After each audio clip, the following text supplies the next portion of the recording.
பிஸ்மில்லாஹிர் ரஹ்மானிர் ரஹீம். அல்ஹம்துலில்லாஹ் வஸ்ஸலாத்து வஸ்ஸலாமு அலா ரசூலில்லாஹ்.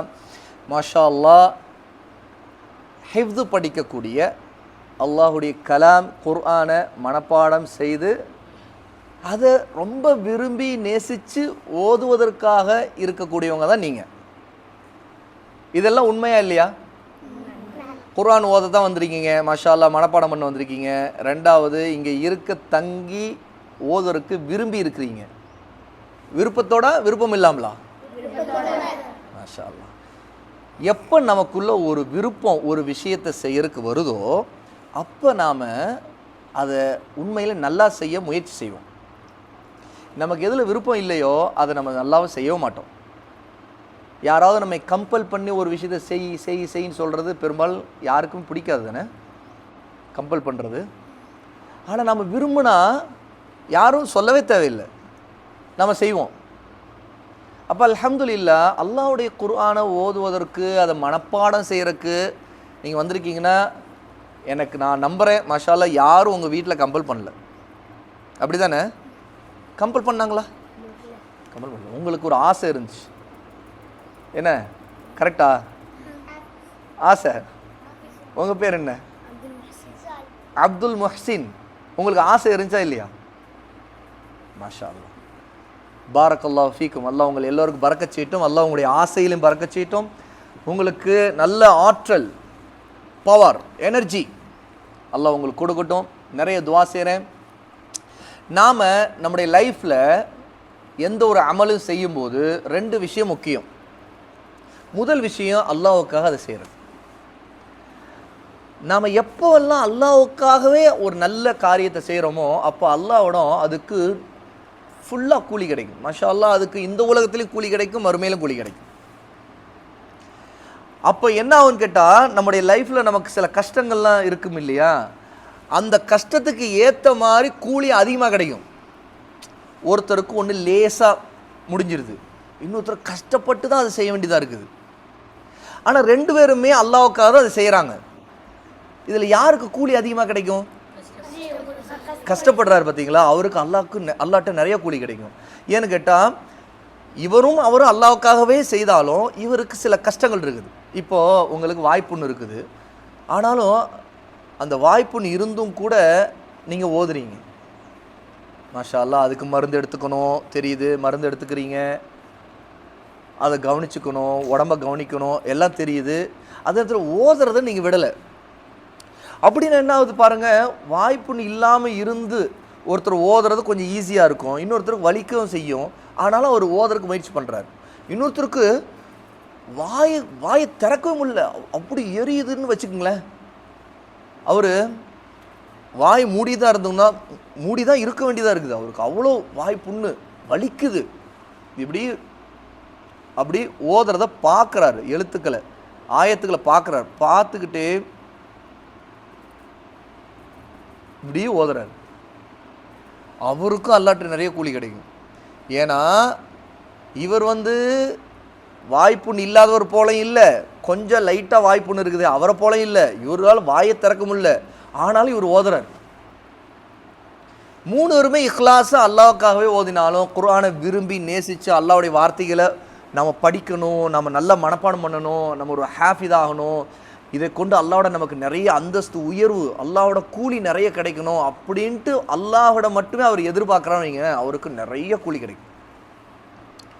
அதே சமயம் ரெண்டாவது விஷயம் ஒன்று இருக்குது, நாம் அல்லாஹ்வோட ஒரு அமல் ஏற்கப்படணும், அல்லாஹ் நம்ம கபூல் செய்யணும் அப்படின்னா அதில் நம்முடைய நபி ஸல்லல்லாஹு அலைஹி வஸல்லம் சுன்னாவை நம்ம ஃபாலோ பண்ணணும். நபி ஸல்லல்லாஹு அலைஹி வஸல்லம் சுன்னானா என்ன? அவங்க சொல்லி கொடுத்தது, செய்தது, அவங்க எப்படி ஒரு விஷயத்தை செய்யணும்னு சொல்லி கொடுத்துருக்காங்க அந்த மாதிரி செய்யணும். அப்போது அதில் முக்கியமாக நம்முடைய லைஃப்பில் ஒழுக்கம் தான் நம்ம ஃபஸ்ட்டு. ஏன்னா ரசூலுல்லாஹி ஸல்லல்லாஹு அலைஹி வஸல்லம் அல்லாஹ்வுடைய தீனை நமக்கு இஸ்லாமை சொல்லி கொடுத்துருக்காங்க. அந்த தீன் இஸ்லாம் முழுக்க நமக்கு ஒழுக்கத்தை சொல்லி கொடுக்கும். ஒழுக்கம் முதல்ல அல்லாஹோடு உள்ள ஒழுக்கம், அதான் ஃபஸ்ட்டு. ஒழுக்கம்னாவே நம்ம நிறைய பேர் நினைக்கிறோம் சாப்பிட்ற ஒழுக்கம், தூங்குகிற ஒழுக்கம், தண்ணீர் குடிக்கும்போது உட்காந்து குடிக்கணும், இது மட்டும் தான் ஒழுக்கம்னு நினைக்கிறோம். அப்படி தான் சட்டுன்னு மனசுக்கு வருது ஒழுக்கம்னு சொன்னோடனே. அதுவும் ஒழுக்கம்தான், ஆட எல்லாத்துக்கும் முதல்ல அல்லாஹோட உள்ள ஒழுக்கம்னு நமக்கு ஒன்று இருக்கு. அதுதான் ஃபர்ஸ்ட். எல்லாத்த விட அல்லாஹோடு உள்ள ஒழுக்கம்னா என்ன? எப்படி உங்களுக்கு எது தோணுது? அல்லாஹோடு உள்ள ஒழுக்கம் அப்படின்னா மாஷா அல்லாஹ், குட், பாரக்கல்லா ஃபீக். உங்கள் பேர்? அப்துல் ஷாஹித். அல்லாஹோட ஒழுக்கத்தில் முதல்ல தொழுகை, அதை நம்ம கடைபிடிக்கணும், அதில் குறை வைக்கக்கூடாது. அதில் நம்ம ஒழுக்கம் இல்லாமல் போயிட்டோம்னு வச்சுங்களேன், மற்ற எதில் ஒழுக்கம் இல்லாமல் போகிறத விட ஒரு மோசமான ஒன்று என்னன்னு கேட்டால் தொழுகையில் ஒழுக்கம் இல்லாமல் போகிறது தான். ஆனால் நிறைய பேர் தொழுகை ஒருத்தர் விடுறது அது ஒழுக்கம் குறைவுன்னு நினைக்கிறது இல்லை, பார்த்தீங்களா? ஏன்னா நம்முடைய மைண்ட் செட், நம்முடைய மனசில் எப்போவுமே என்ன பதிஞ்சிருக்குன்னா, ஒழுக்க குறைவுனா ஒருத்தன் மற்றவங்களுக்கு டிஸ்டர்ப் பண்ணுவான், ஒழுக்கமாக இருக்க மாட்டான், கெட்ட வார்த்தை பேசுவான், அவன் ஒழுக்கமாக பேச மாட்டான், இது மட்டும்தான் ஒழுக்க குறைவுன்னு நினைக்கிறாங்க. அதையெல்லாம் விட மோசமானது எது தெரியும்? முதல்ல தொழுகையில் ஒருத்தர் ஒழுக்க குறைவோடு இருக்கிறது. 5 வேளை ஒழுங்காக தொழுகலை, இன்னொருத்தர் 5 வேளை தொழுகிறாரு. தொழுகையில் அவர் தொழுகிட்டு இருக்க 5 வேளை தொழுகையில் கூட ஒழுக்கமாக இல்லை. எப்படி? அதுக்கு எக்ஸாம்பிள் என்ன? அங்கே இங்கேயும் பார்க்கறது ஒன்று. கரெக்டு. தூங்கிக்கிட்டே தொழுகிறது, ஒது செய்யாமல் தொழுகிறது. முதல்ல ஒது செய்யாமல் தொழுகிற தொழுகை அல்லாஹ் ஏற்றுக்க மாட்டான். அதில் அது குறைவுள்ள தொழுகைன்னு கூட சொல்ல முடியாது. அது தொழுகையே இல்லை. ஒது இல்லைன்னா என்ன? தொழுகை இல்லை. ஒது செய்யாமல் தொழுகிறது. அப்போ அவர் உண்மையிலே சும்மா நிற்கிறாரு, குனிஞ்சாரு, நிமிர்ந்தாரு, மற்றவங்கள்ட்ட காட்டுறதுக்காக தொழுகிற மாதிரி நடிக்கிறாருன்னு தான் அர்த்தம். அவர் உண்மையிலே அல்லாஹ்வுக்கு முன்னாடி தொழவே இல்லை. இன்னொருத்தர் அவசர அவசரமாக தொழுகிறாரு, இப்போ சொன்ன மாதிரி அங்கே இங்கே அப்படி பார்க்குறாரு, ஒழுக்கம் இல்லாது. இன்னும் சொல்ல போனால் அதிகமாக அசைவு, திரும்புறது, மேலே பார்க்குறது, இதெல்லாம் தொழுகையை கூட பாத்திலாகிட்டு முறிச்சிரும். தொழுகை இல்லாமல் போயிடும். தொழுகை அல்லாஹ்வோட ஏற்றுக்கொள்ளப்படாமல் கூட போயிடும். வேற அழுக்கான ட்ரெஸ் போட்டு தொழுகிற, அழுக்கோட கிழிஞ்சது தப்பு இல்லை. கிழிஞ்சது நம்ம தச்சுக்கலாம். கொஞ்சம் கிழிஞ்சிருந்தாலும் நாம் அந்த கிழிகிற ட்ரெஸ்ஸுனால ஒழுக்க குறைவுன்னு சொல்ல மாட்டோம். ஆனால் அழுக்கோடு சுத்தம் இல்லாமல் அது ஒழுக்க குறைவு. ஏன்னா அல்லாஹ் தஆலா, நீங்கள் ஆயத்தை படிச்சிருப்பீங்க, யார் குர்ஆனை முழுக்க படிச்சுன்னா அது யா பனி ஆதம் ஹுது ஜீனத்தக்கும் இன்த குல்லி மஸ்ஜித். அல்லாஹ் சொல்கிறான், அல்லாஹ் வணங்கக்கூடிய இடத்திலெல்லாம் நீங்கள் உங்களை அலங்கரித்துக் கொள்ளுங்கள். அதான் அலங்கரித்து உங்களை நல்ல முறையில் ஆக்கி கொள்ளுங்கள். அப்போ நம்முடைய ஆடை இதெல்லாம் சுத்தமாக இருக்கணும். சுத்தத்தையும் அல்லாஹ் தஆலா அதில் சொல்கிறான். அப்போ சுத்தமாக இருக்கிறது தொழுகையில் ஒரு ஒழுக்கம். முக்கியமாக இடம் சுத்தம், இது எல்லாமே பார்க்குறது இருக்குல்ல. இது நான் எதுக்கு சொன்னேன்னா, இது ஒரு உதாரணமாக தான், எக்ஸாம்பிள்ஸ் அதை சொன்னால் மாஷாஅல்லாஹ் நீங்களே நிறைய எக்ஸாம்பிள் சொல்கிறீங்க. அப்போ அல்லாஹ்வோட உள்ள ஒழுக்கங்கிறது நம்ம எங்கே இருந்தாலும் அல்லாஹ்வோட ஒழுக்கமாக இருக்கிறது தான் ஃபஸ்ட்டு விஷயம். ஏன்னா யாரும் பார்க்கல அப்படின்னாலும் நம்ம அல்லாஹ்வை தொழுவோம் இல்லையா? அப்போ அல்லாஹ்வோட உள்ள ஒழுக்கத்தில் தொழுகிறது மட்டும் ஒழுக்கம் இல்லை, அல்லாஹ்வுக்காக தொழுகிறது தான் முதல் ஒழுக்கம். அதுதான் அல் இஹ்லாஸ். ஒழுக்கத்தில் கேட்டோடனே நீங்கள் எது ஒழுக்கம் இல்லாமல் தொழுகிறதுனா, நீங்கள் சொன்னீங்க அங்கே இங்கே பார்க்கறது, ஒது செய்யாமல் தொழுதுறது, இந்த மாதிரி சில எக்ஸாம்பிள் சொன்னீங்க, உண்மைதான். ஆனால் அது எல்லாத்தை விட முதல் விஷயம் என்ன தெரியுமா? முதல்ல ஒருத்தர் அல்லாஹ்வுக்காக தொழுகலை, அதுதான் பெரிய ஒழுக்க குறைபாடு. அதாவது ஒழுக்கத்திலே மோசமானது கெட்ட ஒழுக்கம் அதுதான். ஒருத்தர் சும்மா நடிச்சாருன்னு அர்த்தமாயிரும். அவர் என்ன செய்வார்? மற்றவங்க பார்க்கும்போது அல்லாஹ்வை தொழுகிற மாதிரி தொழுவார், ஆனால் மற்றவங்களாம் பார்க்காத நேரத்தில் தொழ மாட்டார்.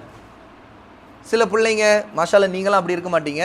சில பிள்ளைங்க மதரசாவில் இருக்கும்போது 5 வேளை தொழுக எல்லாம் சரியாக இருக்கும், முதல் சஃபில் உட்காந்துருப்பாங்க, மாஷாஅல்லாஹ் டைமுக்கு தயாராக இருப்பாங்க, ஒது செய்து தயாராக இருப்பாங்க, முன் சுன்னத் தொழுவாங்க, அதுக்கு பிறகு பின் சுன்னத் தொழுவாங்க, ஏன் தஹஜ்ஜுத் தொழுவாங்க, மாஷாஅல்லாஹ் மாஷாஅல்லாஹ். ஆனால் மதரசாவில் உஸ்தாத் கவனிக்கலை, வார்டன் கவனிக்கலை, அதுக்கு பிறகு வீட்டுக்கு போனால் முன்னாடி வீட்டில் அவர் எப்படி இருந்தால் அந்த மாதிரி ஆயிடுறது. அந்த மாதிரி சில பிள்ளைங்க இருக்கிறாங்க. அப்படி இருந்தால் முன்னாடி செய்த நல்ல அமல்கள் கூட நாசமாயிடும். ஏன்னா அவர் முன்னாடி செய்ததெல்லாம் யாருக்கா செய்ததா ஆயிடுச்சு? அப்போ உஸ்தாதுக்காக செய்ததா ஆயிடுச்சு, அல்ல மதரசாவில் பார்க்குறவங்களுக்காக, அல்ல கூட இருக்கிற ஃப்ரெண்ட்ஸுக்காக, அல்ல சும்மா போட்டிக்காக. போட்டி நான் ஃபஸ்ட்டு போய் நின்று தொழுவேன் அதுக்காக. ஆனால் முதல்ல ஃபஸ்ட்டு போய் நின்று தொழுவேன், முதல்ல நான் முதல் சப்பில் இருப்பேன்னு இருந்தவர் வீட்டுக்கு போன பிறகு பள்ளிவாசலுக்கு போகிறதே இல்லை, அல்லது போனால் எப்போயாவது போகிறது, அல்லது சும்மா சோம்பேறித்தனத்தால் அப்படி நேரத்தை இழுத்தடிச்சு தொழாமலேயே அந்த வக்து அந்த நேரம் போயிடுறது. இது எவ்வளோ பெரிய மோசமானது தெரியுமா? அந்த மாதிரி சில பிள்ளைங்க இருந்துடுறாங்க. அவங்களுக்கு இல்மு இல்லை, இதில் அல்லாஹ்வுடைய பயம் இல்லை, அல்லது அவங்களுக்கு இது எவ்வளோ பெரிய தப்புன்னு அவங்க புரிஞ்சுக்கலன்னு அர்த்தம். ஏன்னா அல்லாஹ் நம்ம படைச்சதே அவனையே வணங்கத்தான் படைச்சிருக்கான். அந்த ஒழுக்கம் தான் முதல்ல, அதாவது அல்லாஹ்வோடு உள்ள ஒழுக்கம் தான் முதல்ல, எல்லா ஒழுக்கத்தை விட முதல் ஒழுக்கம் அதுதான். அப்போ அல்லாஹ்வுக்கு பிடிச்சதை செய்கிறது, அல்லாஹ்வுக்கு பிடிக்காதெல்லாம் விட்டு விலகிறது இருக்குல்ல, அதுதான் ஒழுக்கத்துக்கு அளவுகோலே. ஒழுக்கம்னா என்ன அப்படின்னா, அல்லாஹ்வுக்கு பிடிச்சதெல்லாம் செய்யணும், அல்லாஹ்வுக்கு பிடிக்காத செய்யக்கூடாது, இதுதான் ஒழுக்கம். சிம்பிளாக புரிஞ்சுக்குங்க. ஒழுக்கம்னா என்ன? அல்லாஹ்வுக்கு பிடிச்சது செய்யணும், அல்லாஹ்வுக்கு பிடிக்காது செய்யக்கூடாது, சிம்பிள், முடிஞ்சிருச்சு. அப்போ தொழுகையும் அதில் வரும், நோன்பு வரும், மற்ற எவ்வளோ நல்ல அமல்கள் வரும், குர்ஆன் ஓதுறது வரும். இங்கே இருக்கும்போது நல்லா குர்ஆன் ஓதுறது கொள்வது, அதில் கவனம் செலுத்துறது, அப்புறம் வீட்டுக்கு போனது.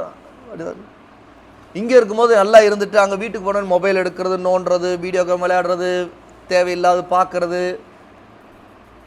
ஷார்ட்ஸ் ரீல்ஸ், அதில் பல்ட்டி அடிச்சுக்கிட்டு இருக்கிறது, உருண்டுக்கிட்டு இருக்கிறது, புரண்டுக்கிட்டு இருக்கிறது, அதிலே நீந்துறது, அதிலே மூழ்கிறது. நல்லா பாதுகாக்கணும். அதிலே மௌத்தா போயிட்டா என்ன ஆகும்? மௌத்து எந்த நேரத்தில் வரலாம். ஒரு பாவத்தை செய்துக்கிட்டு, பாவமான விஷயங்களை பார்த்துக்கிட்டு, பாவமானதை கேட்டுக்கிட்டு அதே நிலையில் மௌத்து வந்துருச்சுன்னா, இன்றைக்கி நிறைய பேர் மக்கள் பாருங்கள், மௌத்தை பற்றி நமக்கு பயம் இல்லாதனால தான் அல்லாஹ் நம்ம எல்லாம் பாதுகாக்கணும். மௌத்தை பற்றி பயம் இல்லாதனால தான் ஒரு பாவத்தை அவங்க தைரியமாக செய்கிறாங்க. நினச்சி பாருங்கள், ஒருத்தர் மௌத்தாகும்போது என்ன சொல்லணும்? வெரி குட், மாஷா அல்லாஹ், லா இலாஹ இல்லல்லாஹ், ஷஹாதா சொல்லணும். சரியா? அதனால தான் ஒருத்தர் மௌத்தாக போகிறாருன்னு தெரிஞ்சுட்டா பக்கத்தில் இருக்கிறவங்க என்ன சொல்லி தருவாங்க? லா இலாஹ இல்லல்லாஹ் அவருக்கு சொல்லி தருவாங்க, ஞாபகம் முட்டுவாங்க. அவரால் வாய்த்தரும் சொல்ல முடியாட்டி கூட அவரை கம்பல் பண்ண தேவையில்லை. நாம் அவருக்கு பக்கத்தில் சொல்லும்போது அவர் அது அப்படி சொல்லுவார்.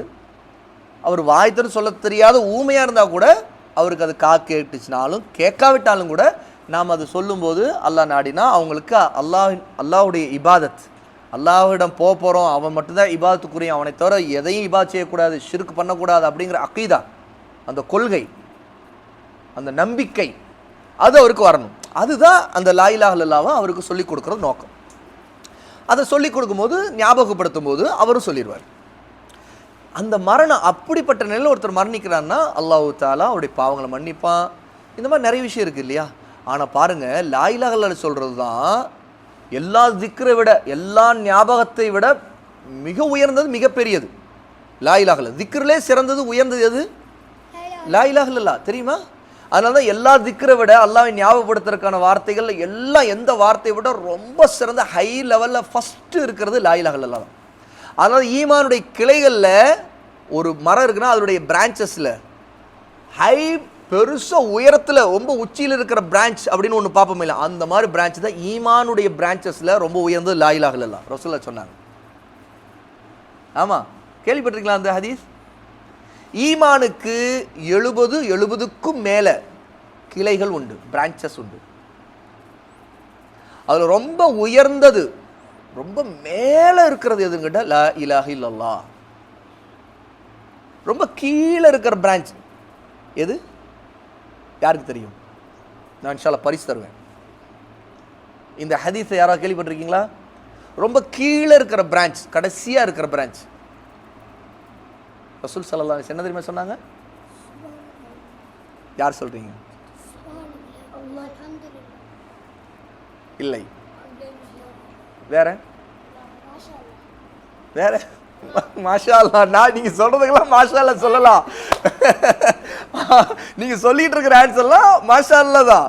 ஆனா நான் கேட்ட கேள்விக்கான ஆன்சர் இல்லை.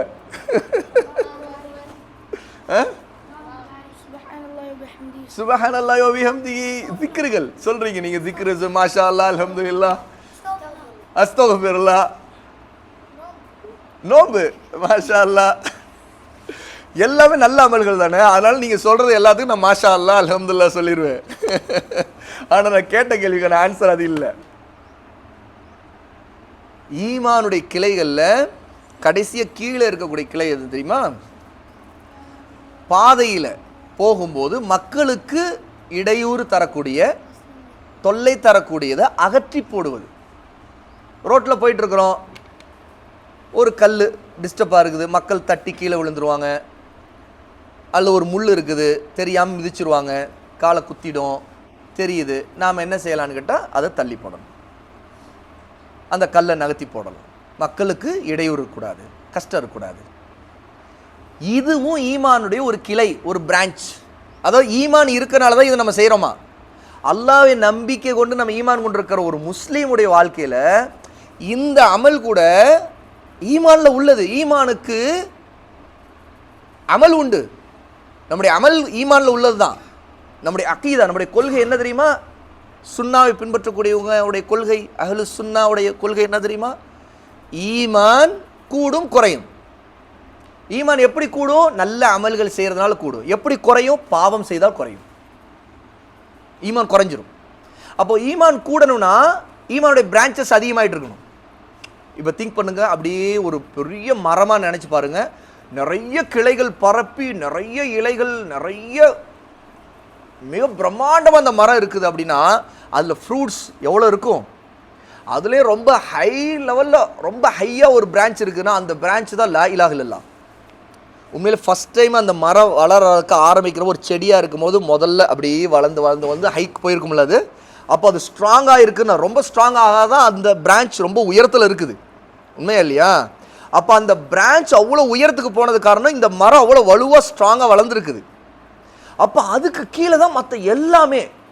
ரொம்ப ஹை லெவலில் ஒரு பிரான்ச் இருக்குன்னா அது கீழே தான் மற்றதெல்லாம் இருக்கும். அப்போ லா இலாஹ இல்லல்லாஹ் தான் எல்லாத்துக்கும் மேலே ஹை, அதுக்கு கீழே தான் எல்லாமே. அப்போது அதுக்கு கீழே இருக்கிற எல்லாமே லா இலாஹ இல்லல்லாஹ்வுக்கு கீழே தான் இருக்குது. அப்போ நம்முடைய ஈமான் லா இலாஹ இல்லல்லாஹ் சொன்ன நம்ம முஸ்லீமாக இருக்கிறவங்க நல்ல அமல்கள் செய்ய செய்ய செய்ய பிரான்ச்சஸ் அதிகமாக அதிகமாக லா இலாஹ இல்லல்லாஹ் என்ன ஹை ஸ்டேட்டஸில் வளர்ந்துக்கிட்டே போகும். ஹையில் போயிட்டே இருக்கும் அந்த பிரான்ச். வானலாவி இருக்கும். வானலாவினா பார்த்தா வானமே அப்படி பார்த்தா வானத்தை பார்க்குற மாதிரி அந்த மரம் அப்படி வானத்தை தொடர மாதிரி இருக்கும். அப்போ ஈமான் அவ்வளோ ஹை லெவலில் உருவாகும். எப்போ உருவாகும்னா ஈமானில் நம்முடைய நல்ல அமல்கள் அதிகரிக்க அதிகரிக்க அதிகரிக்க உருவாகும். அப்போது இதை இல்லாமல் நாசமாக்கக்கூடிய ஒரு மோசமான விஷயம் என்ன தெரியுமா? ஷிர்க், அல்லாஹ்வுக்கு இணை வைக்கிறது. பிரான்ச்சஸில் அப்படி பட்டு போக ஆரம்பிச்சு அதில் எதுவும் இலை வராது. பிரான்ச்சஸில் கருத்து போய் அப்படி கறி பிடிச்சி அப்படி எதுவும் வளராது. அதில் ஷிர்க் கடைசியில் லா இலாஹ இல்லல்லாஹ் அழிஞ்சிரும். அப்போ அந்த மரமே நிற்காது, அவ்வளோதான், மரம் அழிஞ்சிரும், வேறு அழிஞ்சிரும். அப்போ நம்முடைய ஈமான் அதிகரிக்கணும்னா வெறும் நான் அல்லாஹ்வை நம்பினேன் அப்படின்னு மட்டும் இருந்தால் போதாது. நம்ம குர்ஆனை நம்பினேன், அல்லாஹ்வுடைய வேதம் நம்பியிருக்கேன், அல்லாஹ்வுடைய வார்த்தையை நம்பியிருக்கேன், அது மட்டும் இல்லை. அப்போ நம்ம அமலா அது மாறணும். அமலாக மாறணும். அதில் பிரான்ச்சஸ் குர்ஆன் ஈமான் கொள்வது, ஓதுறது, அதை திரும்ப திரும்ப ஓதுறது, அதை மக்களுக்கு ஓதி கொடுக்கறது. இப்போ ஒன்றும் இல்லை, சிம்பிளாக நீங்கள் ஒரு டார்கெட் வச்சுக்கணும். எப்படி தெரியுமா? நீங்கள் வீட்டுக்கு போகிறீங்க, இன்ஷா அல்லாஹ் இங்கே இருந்த மாதிரி அங்கேயும் இருக்கணும் அப்படின்னு முதல்ல நீங்கள் ஒரு டார்கெட் வைக்கணும். எப்படி இங்கே இருந்த மாதிரி எப்படி அங்கே இருக்க முடியும்? எல்லாம் நீங்கள்லாம் ஒன்றா இருக்கிறீங்களே, எப்படி? யாரோ ஒருத்தவங்க உங்கள் வீட்டில் ஒருத்தவங்க எல்லாரையும் கூட்டிகிட்டு போயிடுறீங்களா?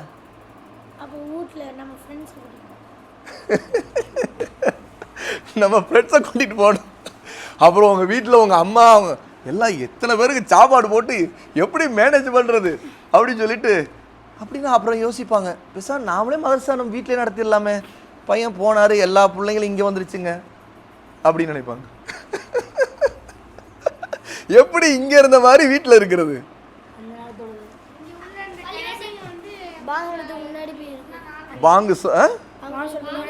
பாங்கு சொல்ற முன்னாடி போய் முன்சப் போய் உட்காந்துடணும். வீட்லயே பள்ளிவாசல் இருக்கு. மாஷா அல்லாஹ், வீட்லனா டெய்லியும் குர்ஆன் ஓதணும். இன்னும் நிறைய விஷயம் இருக்குது. நீங்கள் உங்கள் டைமை ரொம்ப எஃபெக்டிவாக, அதாவது ரொம்ப ஆக்கப்பூர்வமாக நல்லா வீணாகாமல் பயன்படுத்தணும் அப்படின்னா வைங்களேன், இங்கே நீங்கள் என்னென்ன நல்லமல் செய்துங்க அது எல்லாத்தையும் அங்கே வீட்டிலையும் செய்கிறது, அப்புறம் அது பரப்புறது, அது எடுத்து சொல்கிறது. உதாரணத்துக்கு இப்போ நீங்கள் அல் காயிதத்து நூரானியாவை இங்கே படிச்சுட்டு இருக்கீங்க. எத்தனை பாடம் முடிச்சிருக்கீங்க? 6 7 8 ஏறத்தாழ ஒரு 8. ஒவ்வொருத்தரும் ஒவ்வொரு சில பாடங்கள் இருக்கிறீங்க, அப்படி தானே? ஓகே, மாஷா அல்லா. அப்போது அது அல் காயிதா நூரானியா ஒரு இன்ட்ரெஸ்டிங்கான பாடம், எனக்கு ரொம்ப பிடிக்கும் அது. நான் வந்து அல் காயிதா நூரானியாவை நான் நினைக்கிறேன், நான் படித்தப்பெல்லாம் உங்கள் வயசில் இல்லை, உங்கள் வயசில் எனக்கு அல் காயிதா நூரானியான்னு ஒன்று இருக்குன்னே தெரியாது. எங்களுக்கு படித்தப்போ எஸ்என்எல் குரான் தான் நாங்கள்லாம் படித்தோம். அதுக்கு பிறகு அப்படி கொஞ்சம் போனோம். நான் வந்து அல் காயிதத்து நூரானியாவை நான் நினைக்கிற ஒரு 35 வயசில் தான் நான் வந்து ஒரு 32 வயசில் மேபி முதல்ல அறிஞ்சிருப்பேன். மேபி இல்லை அதுக்கு முன்னாடி இருக்கலாம் இன்ஷா அல்லாஹ். ஒரு 25 வயசுன்னு வச்சுங்களேன். அப்போது அல் காயிதா சொல்லி கொடுக்குற அந்த ஹிஜாலாம் எனக்கு ரொம்ப பிடிக்கும். அப்படி திரும்ப சொல்லிகிட்டு இருப்பேன். அதை நான் கற்றுக்கணுங்கிறதுக்காகவே நான் வந்து யார் சொல்லித்தராங்களோ அவங்களது இதெல்லாம் கவனித்து அப்புறம் நானும் சொல்ல ஆரம்பித்தேன். அப்புறம் இது வந்து எனக்கு பத்தலை, நான் சொல்லி கொடுக்க ஆரம்பித்தேன்.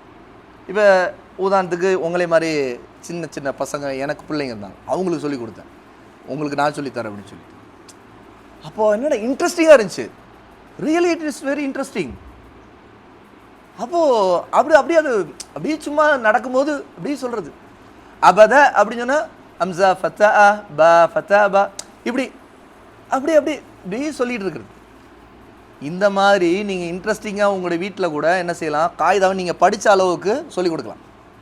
ஆரம்பத்தில் மஹ்ரஜ்லேருந்து பொதுவாக நம்முடைய வீட்டில் நம்முடைய அம்மா நம்முடைய சிஸ்டர்ஸு அதிகமாக அவங்களுக்கு வெளியில் படிக்கிறதுக்கான வாய்ப்பெலாம் சான்ஸ்லாம் கிடைக்கலன்னு வைங்களேன், அவங்கெல்லாம் எது படிச்சிருக்காங்களோ அதுலேயே நின்றுருப்பாங்க. புரியுதா? அப்போ குரான் ஓதுவாங்க, ஆனால் நிறைய மிஸ்டேக்ஸ் இருக்கும், அவங்களுக்கு மஹ்ரஜ் நிறைய தப்பு இருக்கும், இந்த மாதிரி. அப்போது வந்து சிம்பிளாக இப்போ நீங்கள் வந்து அலிஃப் ப த ச ஜீம் ஹ ஹ இதை நீங்கள் உங்களோட வீட்டிலேருந்து சொல்லித்தரோம், உங்கள் தம்பிக்கு, உங்கள் தங்கச்சி, உங்கள் அக்காவுக்கு, உங்கள் அண்ணனுக்கு, உங்கள் அம்மாவுக்கு, அத்தாவுக்கு. ஆனால் ஒரு இன்ட்ரெஸ்டிங்காக சொல்லித்தரணும், அழகாக நிதானமாக சொல்லித்தரணும். போய் சொல்லிக் கொடுங்க, உங்கள் ஃப்ரெண்ட்ஸுக்கு சொல்லிக் கொடுங்க, தெரியாதவங்களுக்கு சொல்லிக் கொடுங்க. அல் காயிதா நூரானியாவை இந்த மாதிரி எக்ஸாம்பிள், இது நான் ஒரு உதாரணம் தான் சொல்கிறேன். இந்த மாதிரி உங்களுடைய டைமிங் வந்து யூஸ்ஃபுல்லாக ஸ்பெண்ட் பண்ணணும். எக்காரணத்தை கொண்டும் மொபைல் பக்கம் போயிடாதீங்க. மொபைலை வச்சுருந்தாங்கன்னா தூரம் போயிருங்க. ஏன் தெரியுமா? அந்த மொபைல் மேக்னெட்டால் இருக்குது. மேக்னெட் என்ன மேக்னெட்? சைத்தான் என்ன செய்யறான்? பார்த்தீங்களா, மேக்னெட்டுன்னு சொன்னோன்னு அது வந்து சொல்கிற மேக்னெட்டு இந்த மேக்னெட் வேறு அப்படின்னு சொல்லிட்டு விளங்கிக்கிட்டீங்க நீங்கள். அப்போது மொபைல் வந்து நிறைய தேவையில்லாத வீணாததுன்னு பக்கம் நம்ம கொண்டு போகுது. அதனால் எடுக்கவே எடுக்காதீங்க. அப்படியே பேசினா லவுட் ஸ்பீக்கர் போட்டு பேசிக்கோங்க. யார்ட்டையாவது பேசணும், லவுட் ஸ்பீக்கர் ஓகே போட்டு பேசிக்கணும். ஓகே பிஸ்மில்லா அஸ்ஸலாமு அலைக்கும் வரஹ்மத்துல்லாஹி பரக்காத்துஹு அப்படின்னு சொல்லிட்டு நகர்ந்துருங்க. எவ்வளோ தூரம் அதுகிட்டேருந்து எஸ்கேப் ஆகிக்கிறீங்களோ அவ்வளோ தூரம் யூ ஆர் சேஃப். எவ்வளோ தூரம் அது உங்களை பிடிக்குதோ அதை நீங்கள் தான் பிடிப்பீங்க, ஆனால் ரியலாக அதுதான் உங்களை பிடிச்சிருக்குது. மொபைலை நீங்கள் தான் பிடிச்சிருப்பீங்க, ஆனால் ரியலாக எது பிடிச்சிருக்கு? அதுதான் பிடிச்சிது. அது உங்களை பிடிச்சதுனால தான் நீங்கள் அதை பிடிச்சிருக்கீங்க. சரியா? அதனால் நீங்கள் நினச்சிக்காதீங்க நீங்கள் தான் அது பிடிக்கலன்னு, ஆனால் நீங்கள் தூரமாக இருந்தால் கூட அது உங்களை பிடிக்கும். அதனால் பி கேர்ஃபுல் மொபைல் விஷயத்தில். ஆக்டிவ்ஸ் நீங்கள் ஆக்டிவாக வந்து விளையாடுங்க, நல்ல விளையாட்டுகள் விளையாடுங்க. மார்க்கானது அல்ஹம்துலில்லாஹ் அதில் தப்பு இல்லை. கொஞ்ச நேரம் நீங்கள் வந்து இப்போ இங்கே கூட நீங்கள் வந்து உங்களுக்கு விளையாட்டு டைம் இருக்குது இல்லையா? எந்த டைம்? அசருக்கு பிறகு விளையாடுனீங்களா இல்லையா? அந்த மாதிரி இப்போ அங்கே கொஞ்சம் கூடுதலான நேரம் கிடைக்கும். மாஷால விளையாடிக்கிங்க, கொஞ்சம் ரெஸ்ட் எடுத்துங்க, நல்ல ரெஸ்ட் எடுத்துங்க. சரிங்களா? இப்போ வாய் புண்ணு அது இது சொல்கிறீங்க, ட்ரீட்மெண்ட் நல்ல மருந்து சாப்பிட்ருக்கோம். மருந்து ஆல்ரெடி இப்போ சாப்பிட்டுட்டு இருப்பீங்க, ஆனால் உணவுகளில் இன்னும் கொஞ்சம் அம்மானா கொஞ்சம் ஸ்பெஷலாக கவனிப்பாங்க இல்லையா? என்ன இருந்தாலும் நம்ம அம்மா மாதிரி கவனிக்க முடியுமா? அதனால தான் போகிற இடத்துல எல்லாம் அங்கங்கே போகிற இடத்துல மதரசாவிலையும் சரி எங்கேயும் சரி வாழ்நாளில் எங்கே போனாலும் சரி அம்மா மாதிரி கவனிக்கணும் எதிர்பார்க்கக்கூடாது. என்னப்பா அம்மா மாதிரி சாப்பாடு எனக்கு அம்மா மாதிரி சமைச்சு கொடுக்கணும் ஹாஸ்டலில் வந்து கேட்க முடியுமா? எங்கே போனாலும் கிடைக்காது. என்ன புரியாதா? அதெல்லாம் ப்ரிப்பேராக மைண்டில் வச்சுக்கிட்டு தான் நம்ம மதரசா வந்திருக்கிறோம். எங்கே எவ்வளோ பெரிய 5 ஸ்டார் ஹோட்டல் போனால் அம்மாவை சமைச்சு கொடுக்குறாங்க. அங்கே ஒரு செஃப் ஒரு தொப்பியை மாட்டிக்கிட்டு கிண்டிகிட்டு இருப்பார். சரியா? அதனால் வந்து என்ன தான் ஒரு எவ்வளோ ருசியாக சமைச்சுக்கணும்னா நம்ம அம்மா மாதிரி சமைக்க முடியாது. நம்ம அம்மா வந்து அவள் டேஸ்ட் கம்மியாக சமைச்சா கூட அது ஒரு ஸ்பெஷல் தான், ஏன்னா நம்முடைய அம்மா சமைச்சது. சரியா? ஆமாம். அதனால் நாம் வந்து மாஷா அல்லாஹ் போகும்போது கொஞ்சம் கூடுதலாக நம்ம அம்மா நம்மை கவனிப்பாங்க. மாஷா அல்லாஹ் நீங்கள் வந்து அதுவும் இந்த மாதிரி நான் சொன்ன மாதிரி ஓதி காட்டுறது, குரான் 4 விஷயம் சொல்லி கொடுக்கறது, இந்த மாதிரி நல்ல காரியங்களாம் செய்தாங்க. மாஷா அல்லாஹ் அந்த டைம் நீங்கள் வீட்டில் இருந்து ஒரு 2-3 நாளாக இருந்தாலும் அதோடைய டைம் ஃபுல்லாக மாஷா அல்லாஹ் உங்களுக்கு ரொம்ப ரொம்ப நன்மையாயிடும். அதே மாதிரி உங்களுக்கு கேப் வராது, நீங்கள் டைவர்ட் ஆக மாட்டீங்க. இந்த மைண்ட் செட் இருக்குல்ல, இப்போ இங்கே இருக்கிற மைண்ட் செட், அந்த மைண்ட் செட்டை அப்படி மெயின்டைன் பண்ணணும்.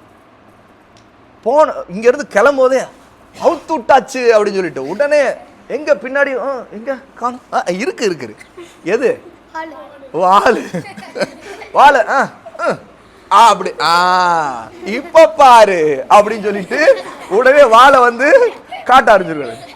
நாம் வந்து அல்லாஹ் நம்மை கண்ணியப்படுத்திருக்கோம், அந்த கண்ணியத்துக்கு ஏற்ற மாதிரி இருக்கும். எப்படிப்பட்ட கண்ணியம் தெரியுமா? முதல்ல குர்ஆன் ஓதக்கூடிய ஹிஃப்து பண்ணக்கூடிய ஒரு மதரசாவுக்கு வந்து ஒரு ஸ்டூடெண்ட்னா நீங்கள் வந்து ஒரு தாலிபுல் இல்ம்னா ஸ்டூடெண்ட் ஆஃப் நாலேஜ் சீக்கர், இல்மை தேடக்கூடியவர். இல்மை தேடுறதுல மகத்தான விஷயம், ரொம்ப first class high class top first என்ன கூட குர்ஆனுடைய இல்மு தான். ஏன்னா குர்ஆனுடைய இல்மு தான் ஸ்டார்டிங்கு. சரியா? அப்போ குர்ஆனுடைய இல்முங்கிறது முதல்ல நீங்கள் ஓதுறதுலேருந்து ஆரம்பிக்குது இல்லையா? அப்போது அது வந்து நீங்கள் படிக்க ஆரம்பிக்கிறீங்கன்னா மாஷா அல்லாஹ் யூ ஆர் செலக்டட் பீப்புள், நீங்கள்லாம் அல்லாஹ்வால் தேர்ந்தெடுக்கப்பட்ட பிள்ளைகள். அப்போ அதுக்கேற்ற ஒரு கண்ணியம் நம்மிடம் இருக்கணும். நம்ம பார்க்குறோங்க மதரசாவுக்கு போனானா பாருங்கள், வந்த பிறகு முன்னாடி இருந்தாங்க நல்லா இருந்தாங்க, இப்போ வந்துட்டு அப்படியே காஞ்ச மாடு கம்புல பூந்த மாதிரி முன்னாடி இல்லை, அப்புறம் பார்த்தா இப்படின்னா இன்னும் பைத்தியம் மாதிரி இன்னுமா செய்கிறாங்க அப்படின்னு நினைக்கக்கூடாது. நம்ம கண்ணியம், நாம் ஒரு மதரசாவில் அல்லாஹ்வுடைய கலாமை எடுத்து ஓதுறவங்க அதுக்காக நம்ம லைஃப்பை இப்போ ஆரம்பிச்சிருக்கிறோம். அப்படிங்கிற இந்த லைஃப் சேஞ்ச் ஆனது இங்கேருந்து போனப்போ தெரியணும். எங்கே தெரியணும்? அங்கே வீட்டில் தெரியணும், வெளியில் தெரியணும், நீங்கள் ரோட்டில் நடந்து போகும்போது தெரியணும், எல்லாத்துலேயும் அந்த லைஃப் சேஞ்ச் தெரியணும். இங்கே வந்த பிறகு இங்கே ஒரு லைஃப், அப்புறம் இங்கே வந்தால் இங்கே ஹாஃபிஸ் குர்ஆன் மனப்பாடம் பண்ணுறதுக்கு ஒரு தாலிபுல் இல்ம் ஸ்டூடெண்ட் அப்படின்னு. அங்கே போனால் மங்கி டாங்கி அப்படின்னு சொல்லிட்டு உருவம் மாறிடக்கூடாது. நம்மள ஜின்களும் இல்லை, நம்மள மனிதர்கள் தான். என்னப்பா நல்லா தான் இருந்தா திடீர்னு இப்போ குரங்க மாறிட்டான், இன்னும் குரங்கு இல்லைங்க மனித குரங்காயிட்டாங்க இவன் அப்படின்னு ஆயிடக்கூடாது. என்னப்பா? அதனால நீங்கள் மாஷா அல்லாஹ் ஒரு மனிதர் தான். அவர் மனிதர் இருந்தது இப்போ வந்து ஹிஃப்து பண்ணுறக்கா தயாராக இருக்காரு, குர்ஆனுடைய ஆளாக மாறிட்டாரு. குர்ஆனுடைய சாஹிபுல் குர்ஆன் ஹாமிலுல் குர்ஆன் அப்படிங்கிறது. சாஹிபுல் குர்ஆன் என்ன? குர்ஆனுடைய சாஹிப், ஃப்ரெண்ட். ஓகே, குர்ஆனுடைய ஃப்ரெண்ட். அப்போ உங்களுடைய ஃப்ரெண்ட்ஷிப்பை புதுசாக ஒன்று வந்திருக்குது, நல்ல ஃப்ரெண்ட்ஷிப். இப்போ உங்களுக்கு இங்கே கிடச்சிருக்க உங்களுடைய இந்த ஃப்ரெண்ட்ஷிப்பும் பெஸ்ட் ஃப்ரெண்ட்ஸ். ஏன்னு கேட்டால் எல்லாருமே சாஹிபுல் குர்ஆனை ஓதணும், குர்ஆனுக்காகவே வந்துட்டு டைம் கொடுத்துட்டு உட்காந்துருக்கீங்க. இந்த சாஹிபுல் குர்ஆனே உங்களுக்கு சாஹிபுல்லாக கிடச்சிருக்காங்க. சாஹிபுன்னா என்ன? ஃப்ரெண்ட்.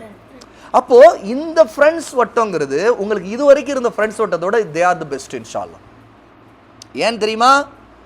அஹ்லுல் குர்ஆனி அஹ்லுல்லாஹ். ரசூலுல்லாஹி ஸல்லல்லாஹு அலைஹி வஸல்லம் நம்முடைய நபி சொன்னாங்க, அஹ்லுல் குர்ஆனி அஹ்லுல்லாஹ். குர்ஆனுக்குரியவர்கள் அல்லாஹ்வுக்குரியவர்கள்னு. குர்ஆனுக்கு சொந்தக்காரர்கள், குர்ஆனை ஓதக்கூடியவர், குர்ஆனை நேசிக்கக்கூடியவர்கள், குர்ஆனை ஃபாலோ பண்ணுறவங்க யாருன்னா அல்லாஹ்வை நேசிக்கக்கூடிய, அல்லாஹ்வை பின்பற்றுகிறவங்க, அவங்க தான் அஹ்லுல்லாஹ், அல்லாஹ்வுடைய மக்கள், அல்லாஹுக்கு சொந்தக்காரர், அல்லாஹுடைய மார்க்கத்துக்காக வாழ்கிறவங்க. அப்போ அந்த ஒரு கண்ணியம், ஒரு அதுக்காக நம்ம பெருமையில வரக்கூடாது. நான் இது பில்லா அல்லாஹ் நம்மை பாதுகாக்கணும், பெருமை வரக்கூடாது. நான் வந்து குர்ஆன் ஓதற்கு ஹிப்ஸு மாசால் நான் பெரிய ஆளுடா அப்படின்னு, நான் ஓதுறேன் பாரு எல்லாம் கேட்டுக்குங்க, நீங்கள்லாம் ஒன்றுமில்லை, நான் யார் தெரியுமா அப்படின்னு இழுத்து விடக்கூடாது. அல்லாஹ் பாதுகாக்கணும். கிபுரு வந்துச்சு, பெருமை வந்துச்சு, அல்லாஹ் எல்லா அமலையும் நாசமாக்கிடுவான், எந்த நன்மையும் கிடைக்காது, நம்ம மடையனாக்கிடுவான், அல்லாஹ் நம்ம முட்டாளாக்கிடுவான், நம்ம கேவலப்படுத்திடுவான். கிபுரு உள்ளவங்களை அல்லாஹ் கேவலப்படுத்துவான். அதனால தான் ஷைத்தான் இப்லீஸ் இருக்கானே, அவனுக்கு கிபுரு வந்துச்சு, அல்லாஹ் அவனை கேவலப்படுத்தினான், அவன் ரஜீம் விரட்டப்பட்டவன் ஆக்கிட்டான், துரத்தி அடித்தான், அல்லாஹ் வெளியேறு அப்படின்னு அல்லாஹ் தஆலா சொர்க்கத்திலேருந்து வெளியேறு. சொர்க்கத்திலேருந்து வெளியேறதோட கேவலம் ஏதாவது இருக்க முடியுமா? எவ்வளோ ஹை ஸ்டேட்டஸ் அது சொர்க்கத்தில் இருக்கிறது, அந்த ஸ்டேட்டஸ்லேருந்து அல்லாஹ் துரத்தி அடித்தான் அவனை, அதுதான் கேவலம். அது ஒரே ரீசன் என்ன? கிபுர், பெருமை. அல்லாஹ் பாதுகாக்கும். அதுவும் கிபிரு கூட நமக்கு பணி வரணும். நம்ம துவா செய்யணும், அல்லாஹ்ட்ட துவா அதிகமாக செய்யணும். அல்லாஹ் நான் இந்த ஒரு என்னுடைய லைஃப்பை நான் இப்படி சேஞ்ச் பண்ணியிருக்கேன், எனக்கு நல்லவங்க எனக்கு நிறைய பேர் அட்வைஸ் பண்ணாங்க, மாஷால்லா நல்லா ஏற்றுக்கிட்டேன். எங்கள் வீட்டில் எங்கள் அம்மா சொன்னாங்க, அத்தா சொன்னாங்க, நல்ல விஷயம், நான் அதுக்காக நான் போனேன், மாஷால்லா படிக்க ஆரம்பிச்சிட்டேன், நான் சீக்கிரம் திரும்ப நான் போனேன், எனக்கு லீவ் கிடச்சிருக்கு, நான் ஒரு ரெஸ்ட் எடுத்துக்கிட்டு நான் திரும்ப ரொம்ப இன்னும் ஃப்ரெஷ்ஷாக போயிட்டு நான் என்னை அதுக்கு நான் இன்னும் சேஞ்ச் பண்ணிக்கணும், நான் இன்னும் என்னை தர்பியத் பண்ணிக்கணும், இன்னும் நல்ல நான் மெச்சூர் ஆகணும். குர்ஆனுடைய நாலேஜ் தான் ரியலி மெச்சூர்ட் நாலேஜ். ஏன்னா அல்லாஹ்வுடைய இல்மு, அது அல்லாஹ் நம்ம கொடுத்துருக்க இல்மு குர்ஆனில் இருக்குது, அல்லாஹ்வுடைய வார்த்தையில் இருக்குது. அப்போ அந்த நாலேஜ் அந்த இல்மு கிடைக்கும் போது இந்த உலகத்தில் தே ஆர் த பெஸ்ட். நிறைய பேர் குர்ஆன் ஓதக்கூடிய ஹிப்து ஸ்டூடெண்ட்ஸ் புதுசாக திரும்ப அவங்களுடைய பழைய ஃப்ரெண்ட்ஸு ஏதோ சந்திக்கிறாங்கன்னு வைங்களேன், என்னப்பா படிக்கிற அப்படின்னா, நான் குர்ஆன் படிக்கிறேன். என்ன ஸ்கூல் படிக்கிற? எங்களுக்கு இது, நான் இந்த ஸ்கூலில் படிக்கிறேன், நான் கான்வெண்ட்டில் படிக்கிறேன், நான் இத்தனை ஸ்டாண்டர்ட் படிக்கிறேன். அவங்க அது ஏதோ 4 விஷயம் சொல்கிறாங்க, அல்லது ஏதோ கொஞ்சம் இங்கிலீஷில் அப்படி டஸ்ட் பேசுகிறாங்கன்னு வைங்களேன், உடனே அவங்களுக்கு மனசுக்குள்ளே நாமெல்லாம் இப்படி போயிட்டோமே அப்படிங்கிற மாதிரி மனசு வருது. சுப்ஹானல்லாஹ், அப்படி வரவே கூடாது. படிக்கிற புத்தகத்திலே one of the best book எது? குர்ஆன். எந்த பாடத்தை விட பெஸ்ட்டு குர்ஆனுடைய பாடம் தான். அதோடைய ஆரம்பம் தான் நீங்கள் இப்போ ஆரம்பிச்சிருக்கிறது. இது சாதாரண விஷயம் இல்லை. ஆகவே நமக்கு சந்தோஷம் அதிகமாக தான் இருக்கணும். அல்லாஹ் தஆலா ஃபல் யஃப்ரஹுன்னு சொல்கிறான் குர்ஆனில். அல்லாஹ் உங்களுக்கு குர்ஆனை இறக்கி நீங்கள் ஓதுறதுக்கு முஃமின்கள் சந்தோஷப்படட்டும். ஃபல் யஃப்ரஹு, சந்தோஷமாக இருங்க. அப்போ நம்ம ஹாப்பியாக தான் இருக்கணும். குர்ஆனை ஓதுறதுக்கு நம்ம ஹாப்பியாக இருக்கணும். குர்ஆனை ஹிஃப்து பண்ணுறதுக்கு ரொம்ப ஹாப்பியாக இருக்கணும். அதுக்காக உட்கார்றது ஹாப்பி, அதுக்காக எழுதுறது ஹாப்பி, எல்லாமே ஹாப்பி தான். உலகத்திலேயே எப்போவுமே ஹாப்பியாக இருக்க ரொம்ப தகுதியானவங்க யாரும் தெரியுமா? குர்ஆனை ஹிஃப்து பண்ணக்கூடியவங்களும் குர்ஆனுடைய இல்மை, நாலேஜை, மார்க்க அறிவை தேடுறவங்க தான் உலகத்தில் ரொம்ப சந்தோஷமாக இருக்க வேண்டியவங்க நாம தான், இன்ஷா அல்லாஹ். அதனால் ரொம்ப ஹாப்பியாக இருங்க. அந்த ஹாப்பினஸ் இதுக்காக இருக்கணும். அதே நேரத்தில் இங்கே என்ன படிச்சுக்கிட்டு அதை அமல் செய்யுங்க, மற்றவங்களுக்கு சொல்லிக் கொடுங்க. எல்லா ஹராமான விஷயங்கள், ஹராமான ஃப்ரெண்ட்ஸ் அவங்களோட விலகிருங்க. சில ஃப்ரெண்ட்ஸ் இருந்திருப்பாங்க, நம்ம பழகிருப்போம், விளையாடிருப்போம், ஆனால் அவங்களுடைய போக்குலாம் சரியில்லை அப்படின்னா அவங்கள்ட்ட பழகிறத நிறுத்திக்குங்க, விலகிருங்க. அப்படியே அவங்க 2 வார்த்தை பேசுகிறாங்க, அவங்கள்ட்ட நல்ல விஷயம் 2 வார்த்தை சொல்லு பாருங்கள். சொல்லி கேட்குறாங்கன்னா அல்ஹம்துலில்லாஹ் இன்னும் 2 சொல்லுங்கள், அவங்களுக்கு கைட் பண்ணுங்கள். இல்லை அவங்க தப்பாக ரூட்டில் தான் போகிறவங்களா இருக்கிறாங்க, நம்ம உங்களை இழுப்பாங்க அப்படின்னா அவங்கள விட்டு விலகிருங்க. ஏன்னா நமக்கு அந்த மாதிரி ஃப்ரெண்ட்ஸ் இருக்கிறது நம்முடைய ஈமானை பாதிக்கும், நம்முடைய லைஃப்பை டேமேஜ் பண்ணும், நம்முடைய மைண்ட் செட் மாற்றி விடும். சைத்தான் என்ன செய்வான்? குழப்பத்தை போடுவான். அதனால் நிறைய நமக்கு நஷ்டம் தான் வரும். ஆகவே இந்த விஷயத்தை எல்லாம் கவனத்தை வச்சுருங்க. உங்களுக்காக துவா செய்கிறேன், எனக்காக துவா செய்யுங்க. மாஷா அல்லாஹ், உங்களுடைய உஸ்தாதுகள், நம்முடைய மதரசா எல்லாருக்காகவும் துவா செய்யுங்க இன்ஷா அல்லாஹ். உங்களுடைய வீட்டில் உங்களுடைய அம்மா, அத்தா, உங்களுடைய வீட்டில் இருக்கக்கூடிய அண்ணன், தம்பி, தங்கச்சி எல்லாருக்கும் என்னுடைய சலாமை சொல்லுங்கள். பாரக்கல்லாஹ் ஃபீக்கும். அஸ்ஸலாமு அலைக்கும் வரஹ்மத்துல்லாஹி வபரகாத்துஹு.